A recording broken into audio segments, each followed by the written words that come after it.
गुजरात के भरूच के एक गांव में रहने वाली बुजुर्ग ने राष्ट्रीय स्तर की एथलेटिक्स प्रतियोगिता में उम्दा प्रदर्शन करते हुए गुजरात का नाम रोशन किया है। गुजरात के भरूच जिला के झगड़िया तालुका के पीपदरा गांव में सेवानिवृत्त और खेती की एक्टिविटी करने वाले बुजुर्ग वरिष्ठ नागरिक ने मुंबई में आयोजित सीनियर सिटीजन एथलेटिक्स प्रतियोगिता में हिस्सा लेकर अग्रस्थान प्राप्त कर झगड़िया के साथ साथ पूरे भरूच जिले का नाम रोशन किया है। पीपदरा गांव के भूला वसावा गुजरात सरकार के श्रम और रोजगार विभाग में कार्यरत थे। वहां से वो सेवानिवृत्त हुए हैं और अब खेती कर रहे हैं। अपनी शारीरिक तंदुरुस्ती अच्छी होने की वजह से हाल ही में उन्होंने मुंबई में आयोजित राष्ट्रीय स्तर की senior citizen Indian masters athletics प्रतियोगिता में हिस्सा लिया था और उन्होंने 3 किलोमीटर चाल, 1 किलोमीटर दौड़ और 800 मीटर दौड़ और लंबी कूद जैसी कई प्रतियोगिता में हिस्सा लेकर अव्वल स्थान प्राप्त कर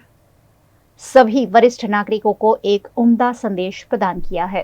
मैं 2024 में इंडिया मास्टर एथलेटिक्स 43માં नेशनल मास्टर एथलेटिक्स चैम्पियनशिप में मुंबई खाते पार्टिसिपेशन कर्યું।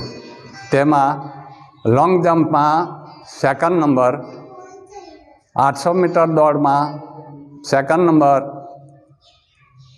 1500 मीटर दौड़ में थर्ड नंबर अने 3000 मीटर में फर्स्ट नंबर आवी भरूच जिल्लाનું બટુકનાથ વ્યાયામ શાળાનું નામ રોશન કર્યું।